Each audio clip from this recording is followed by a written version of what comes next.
What's going on, everybody? Welcome to a capital hungry educational webinar on what are central banks. So this is just going to be a part of our educational webinar library, complementing this webinar with our other in-depth webinars, such as the pandemic timeline and analysis, breaking down of the US dollar and interest rate decision impact on the dollar and other asset classes and so forth. So use this presentation, compounding it with all of the other educational content we have from various FOMC breakdowns, various interest rate webinars, and other educational content regarding this topic. Okay. Central banks. What are central banks? And this isn't any type of Google. This isn't any type of Google definition, because Google's going to give you more of a professional definition that sort of hides and masks what the central bank actually does, because what the central bank and government do, working hand in hand with the corporations down the line, is really take advantage of this financial system at the cost and at the livelihood of the masses and working class, which we continue to see repeat throughout history. Essentially, central banks are the dictators of a country's currency. Alongside the government, the central banks work hand in hand and have the power to dictate the supply, potentially demand, and value of a country's currency through financial and banking services provided to the country. Central banks dictate credit allocation to companies and corporations down the line, lending rates, which is, of course, from your interest rate down, and everything else along that nature. Money supply, impact financial instruments through their monetary policy tools, and more. In reality, majority of money no longer has any tangible value in relation to being backed by anything. Money is a system of trust stemmed from the relationship and structure of central banking and government. The central bank and government can increase money supply or change lending rates at a simple choice, usually disguised as an economic crash catalyst.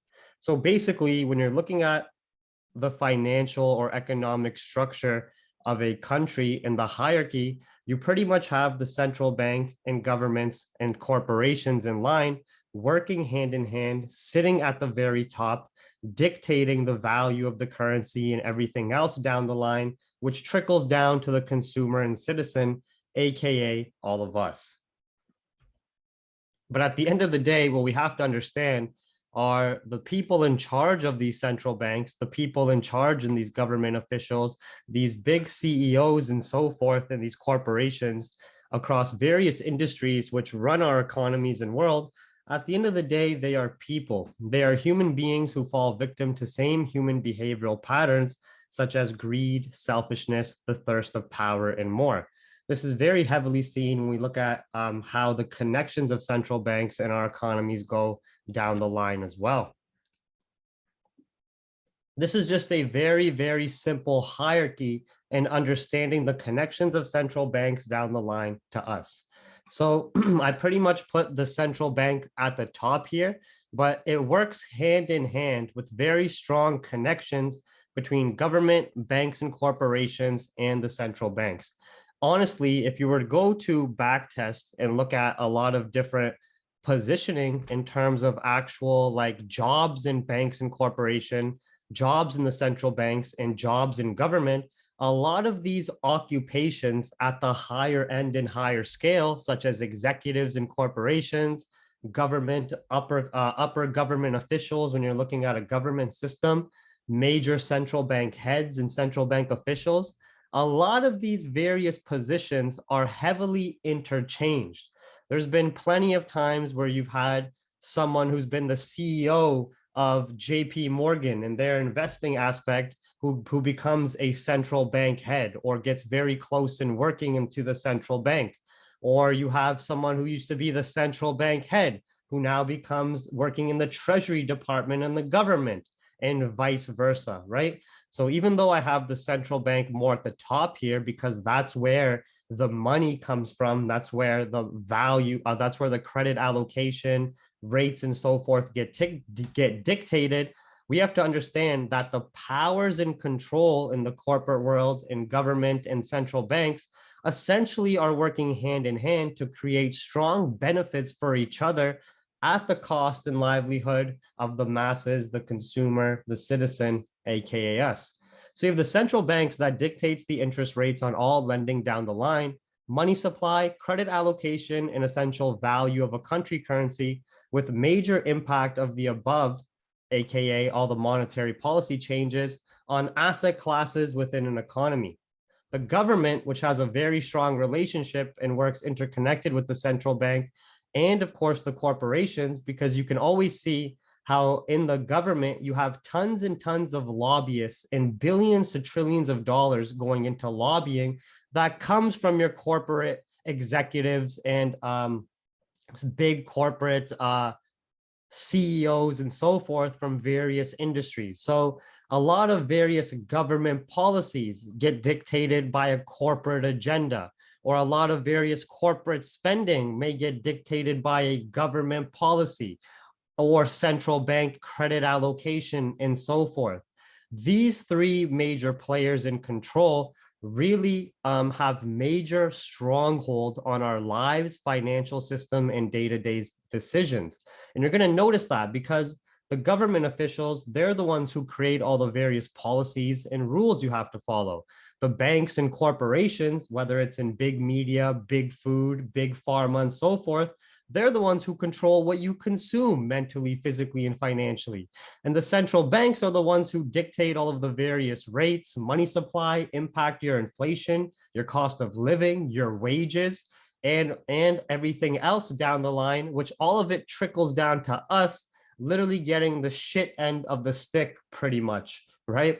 So again, central banks dictate the interest rates on all lending down the line, money supply, credit allocation, and essential value of a country currency, with major impact of the above on asset classes within the economy. Government works hand in hand with central bank, creating policies where more money is needed for government spending, expenses, creating debt in the form of bonds, which is basically IOUs.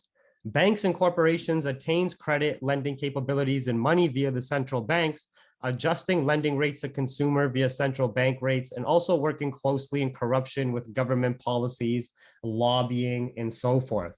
And then you have us here, which we have a connection to the government, a connection to banks and corporations, but it's a very broken connection. It's a manipulated connection. And the majority of people don't even know what a central bank is if you were to go talk to the regular day-to-day citizen on the street.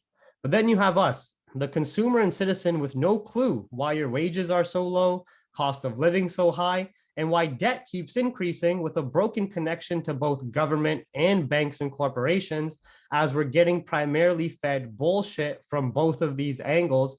But the connection is still there because we feed into this system as the working class and engine of any economy. Is everybody following along so far?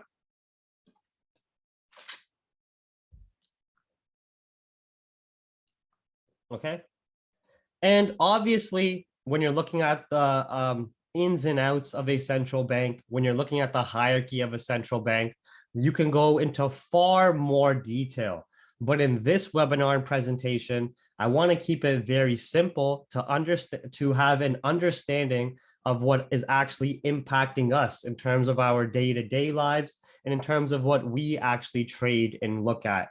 So just trying to simplify it down. But if you really want to go into studying and researching central banking, that is a whole curriculum in itself. But in Capital Hungry, our job is not to be a central banker or to be some expert economist, but we do want to have a very strong understanding and have this tool, have this experience in our arsenal to be able to use at our disposal, because we can clearly see the impact it has on our day-to-day lives, and more importantly, on our trading journey and trading lives.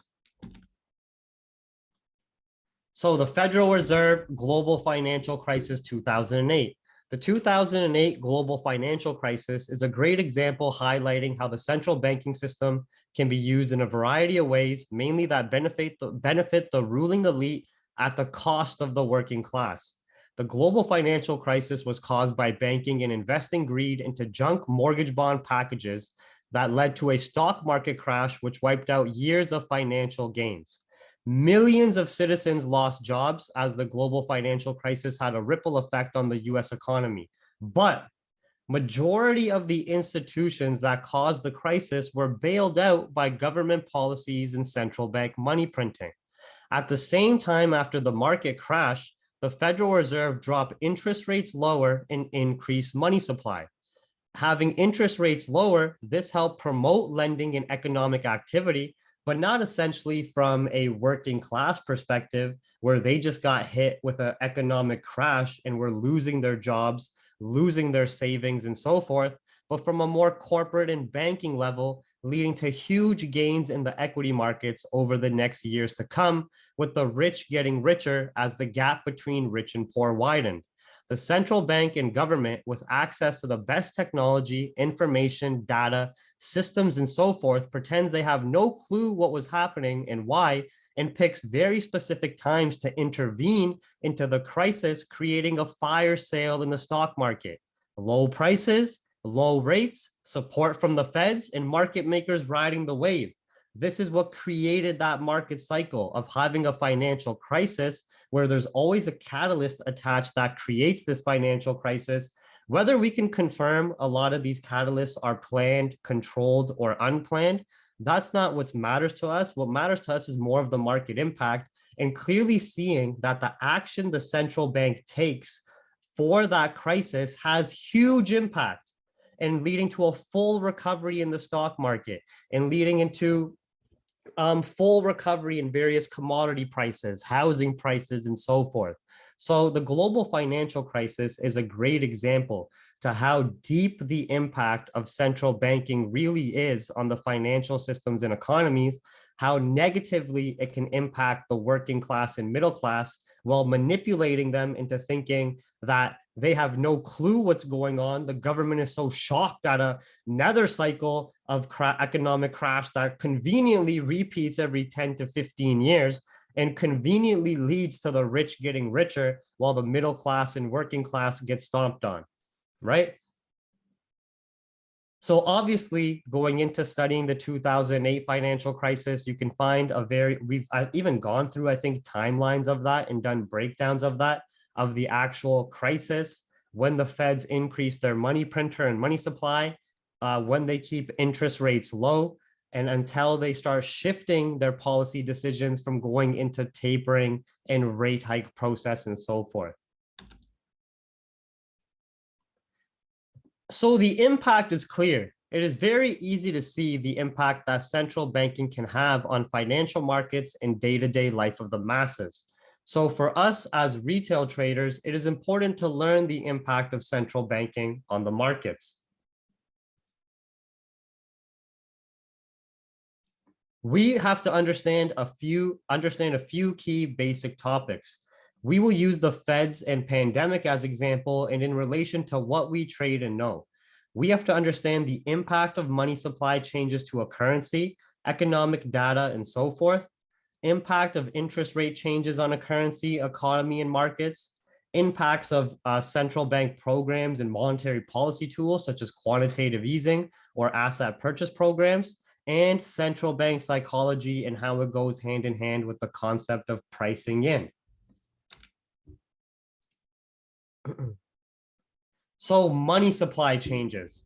Now we're going to use the example of the 2020 pandemic, which was a great economic well, not a great crisis, but in terms of learning and trading education, it was a great period in time for us to be involved in the markets because we could directly see the impact of central banking monetary policy on various financial instruments, economic data, and so forth.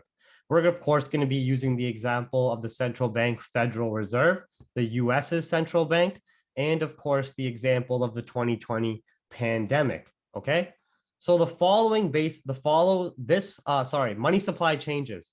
This follow basic economic principles of supply and demand. When supply for a currency is high and demand low, this will increase economic inflation and decrease the value of a currency.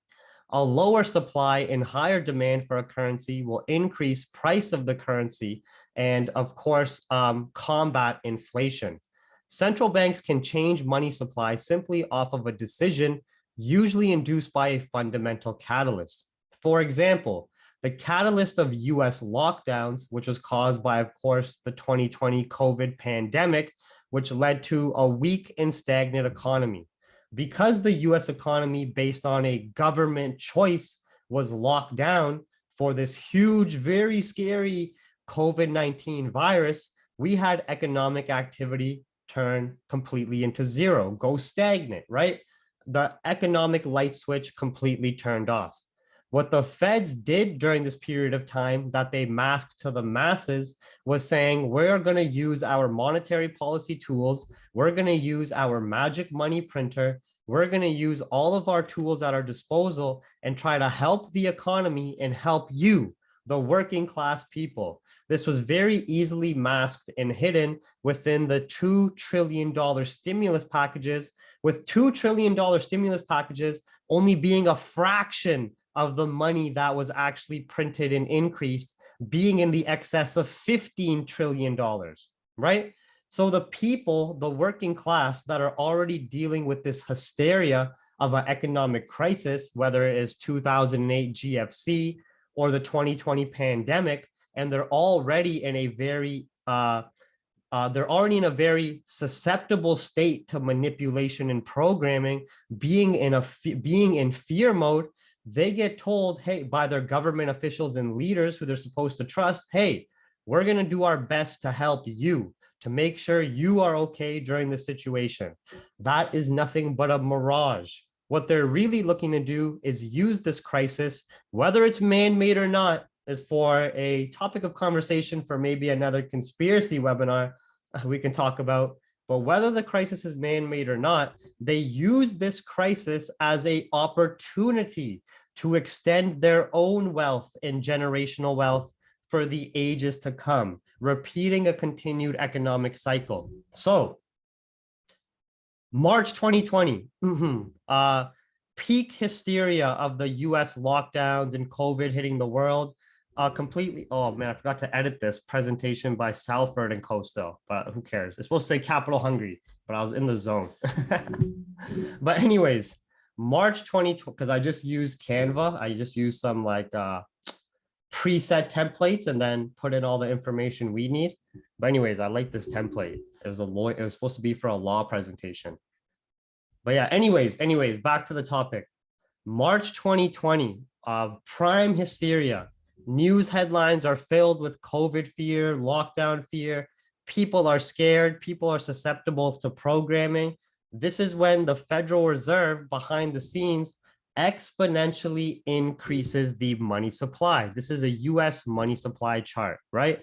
You can see us in the 5 trillion mark going all the way up to 20 trillion just from 2020 to the next following year, was still seeing an increase into 2022, right? Now, this is going to have cause and effect into actual economic data, the value of the US dollar, and explained as so forth, because that's just economics 101.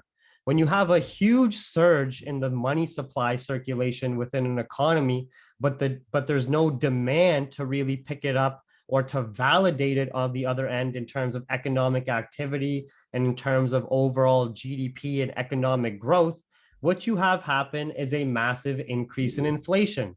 So it's not random the same time during March 2020 period when the Federal Reserve, this is step number 1, exponentially increase their money supply. Because what they want to do with this money supply is start to do quantitative easing in their asset purchase program, mainly being the feds doing their asset purchase program. So they increase this money supply, which has a direct impact on increasing inflation.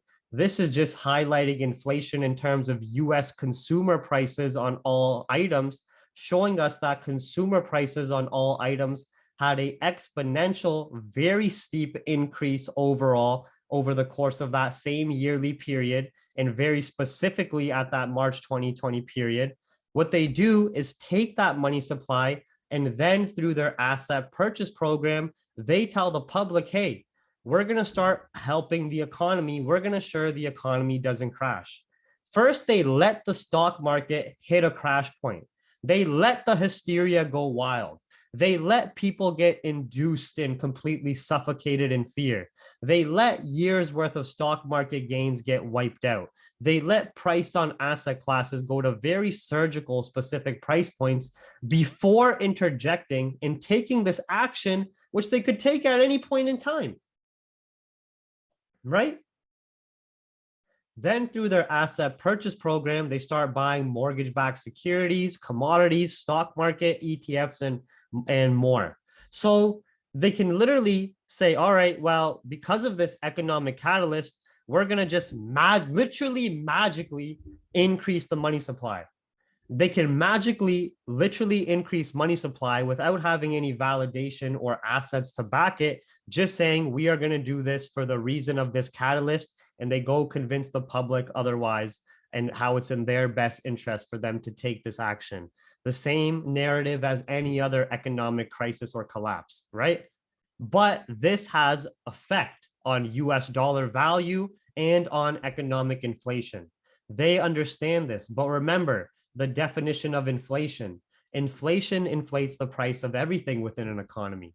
So it's not just consumer prices and consumables that's going up. Everything's going up, from housing market prices to stock market to oil to commodities to gold. And on top of inflation inflating the prices, they're also further supporting those asset classes through their asset purchase program. It's in the name, right? It's not like this stuff is hidden. It's very well open and out there to see the increase in money supply, to see these dates and correlate them, to see what they were doing in their asset purchase program and so forth. But this isn't information that the public generally goes after, because the public, the masses, are so distracted in their day-to-day mundane lives of just working and being a zombie, working, consuming, working, consuming, working, consuming. And that's what the government and central bankers want. That's what the 1%ers want, right? So anyways, March 2020, you can see this is, I want to show it more of this step-by-step process. But then at the same time, you have an exponential increase in the money supply. You also have the Feds take down the interest rates to zero, take down the rates on lending to zero. This means more loans being taken out from the banks down the line, from corporations to credit allocation to lending at cheaper rates. These central bankers who allocate that credit down the line, who give it to the banks and corporations and so forth, and government through government spending, at the end of the day, those corporations, those 1%ers, those ruling elite, they put it back into the markets, right? So you have low interest rates, increased money supply, increased inflation, support of the central bank as well. You can see during the specific month of March 2020, prime COVID hysteria, and the Feds exponentially increased money supply. And in that same period of time, through having interest rates low, which they dictate and control, low prices on asset classes to a crash point, and central bank support, we see the money printing lead to a huge increase in inflation, stock market rally, oil rally, and USD devalued for a certain period of time. It's not just the money printing. The money printing leads to inflation, which inflates the price of everything within an economy. But they take that money and $2 trillion they shit out to the citizens. Here's $600 each for a month. But the other 15 to 18 trillion goes into their asset purchase program, goes into handing that money down the line to the big corporate heads in various industries, to the government officials and spending and lobbying and so forth, right? This is why oil went to negative $40 a barrel. Why didn't they interject and start increasing the money printer when oil was at $20 a barrel? Why didn't they interject when US 30 already had this aggressive drop and the catalyst was already into play? They let the stock market get to this crash point before hitting the circuit breaker. They let oil go to minus $40 in the futures. They let dollar have that quick peak to those yearly price points of interest from 2015 before having that meltdown and increasing the money supply, right? But as soon as we had those very specific price points of interest hit, March 2020 period across the board, you saw with, again, low interest rates, low prices, even housing markets had a dip at the start of the pandemic. Gold had a dip at the start of the pandemic.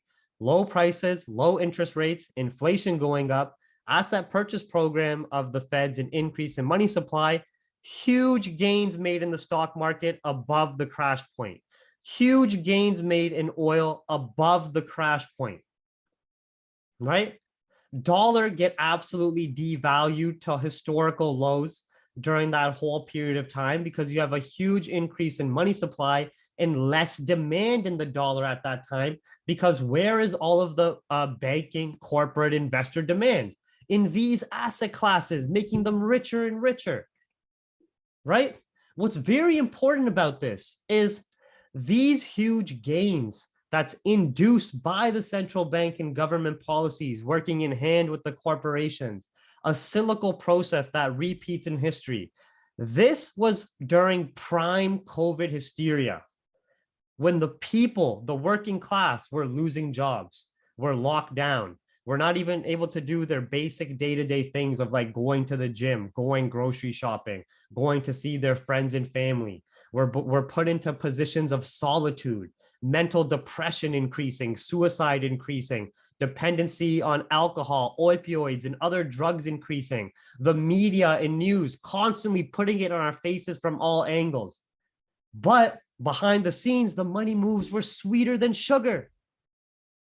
You're telling me that's random? You're telling me what the central bank and government did was for the best interest of us? Okay, fine. Where's our benefit? Where is our tangible benefit that we can bring proof to that the pandemic and what the government did anything for us? All that happened to us was getting locked down, getting shut down, and then coming out of a lockdown. Did the government create any new jobs for you? Did the government help you when your small business was destroyed, when your job was lost, when your family was struggling to pay bills, besides a couple of $600 stimulus checks, just sort of handing out as pity? Of course not, right?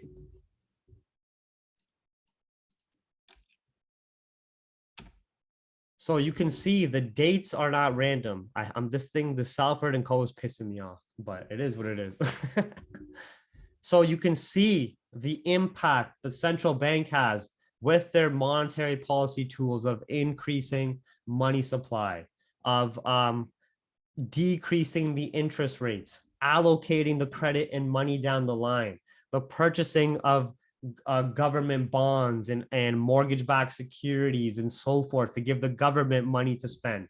You can see the majority of that money, a good 80 to 90%, went back into the markets, went back into the making the rich even richer. And at the cost of who?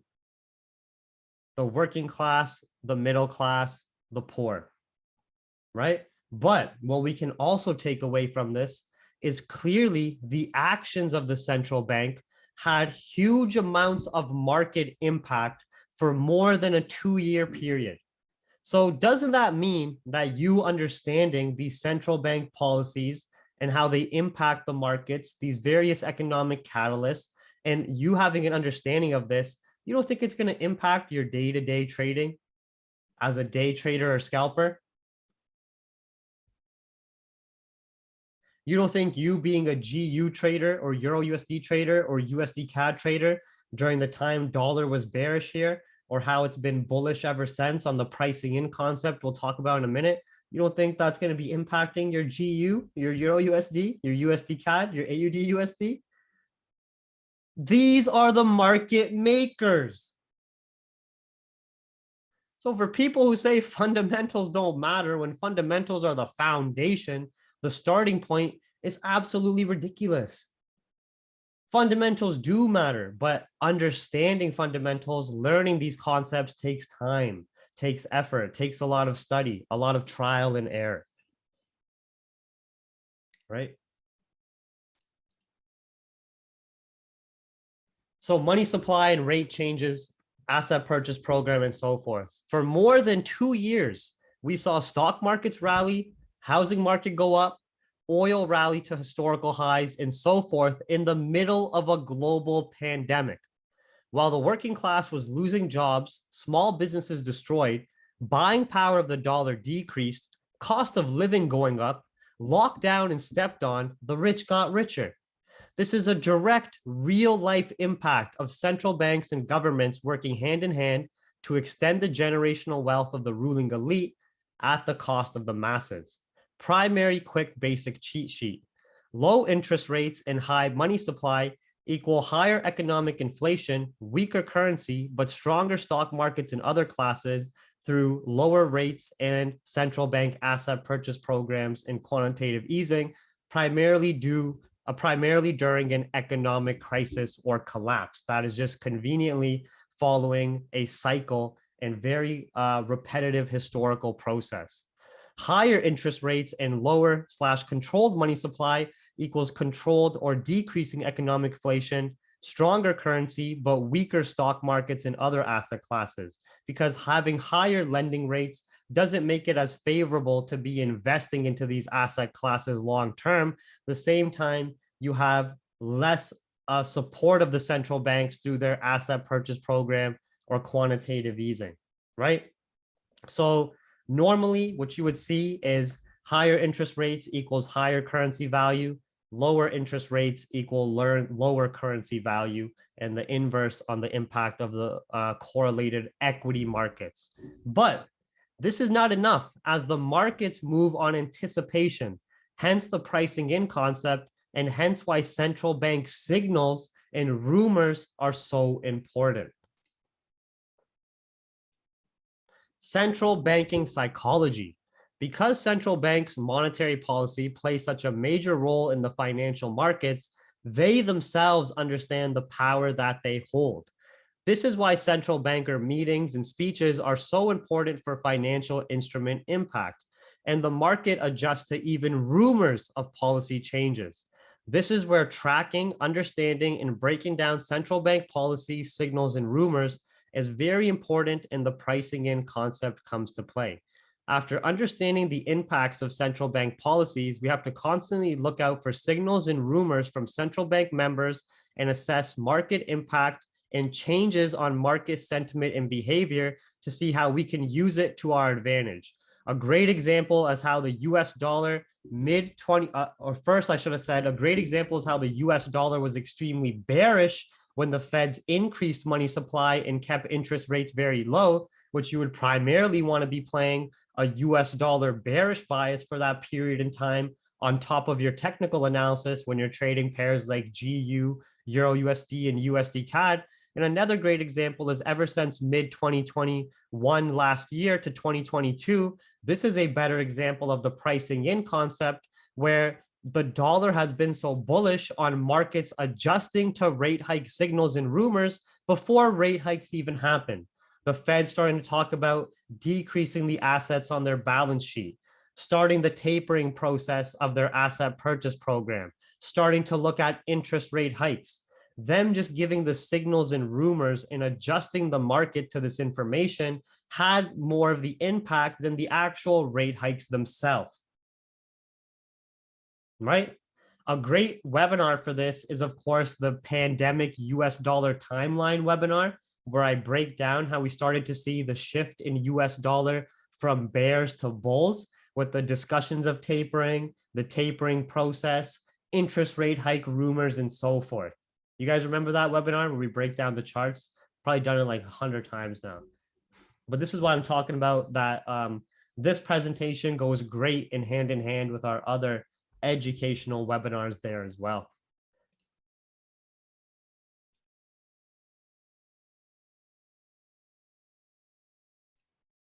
Central banking psychology continued. Central banking psychology signals and rumors are so important that even the tone of speeches and information given is categorized as either hawkish, dovish, or neutral. Hawkish being a more positive stance towards economic strength, economic activity, and either raising interest rates or keeping interest rates relatively high because the economy can sustain and handle that. Dovish being a more negative stance towards economic health and keeping interest rates low or decreasing interest rates because more economic stimulation is needed during a potential decline period or crisis period. Neutral being neutral. This is why the central bank teams are made up of a collection of individuals who are on different sides of tone to keep the markets always guessing what is to come. The central bankers themselves know and acknowledge the market moves on their word before their actions. Also, do not forget how much down the line the central bank policies impact, from inflation, government spending, rates, economic activity, and more. What the government and central banks say to the public is nothing but a show and illusion to hide what is going on behind the scenes with major money moves. Summary. Central banks are the dictator of a country's currency and financial system. Central banks work hand in hand with government and corporations. Understanding monetary policy tools and impact to financial instruments is critical. Study the 2008 global financial crisis or 2020 pandemic for examples in relation to the Federal Reserve, US economy, and various asset classes within the US economy, such as your stock market, housing market, US dollar, and so forth, which we have webinars on. What the central bank and government say to the public and actually do are two different things. Same economic and historical cycles continue to repeat due to human psychology and greed. Central banking psychology and tracking their rumors, signals, and policies is key. Central banking and the pricing in concept go hand in hand if you watch that webinar. I also suggest anybody go watch this documentary called The Princes of the Yen, which is a great example of the corruption of central banking and how it plays a major role in economies, with the example of Bank of Japan and the Japanese economy post-war era.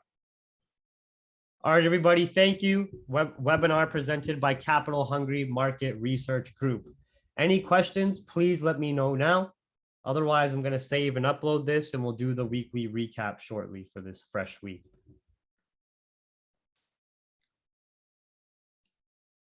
Hopefully you guys are enjoying these webinars. The other one is also on Vimeo, on what are the financial markets and speculation and so forth.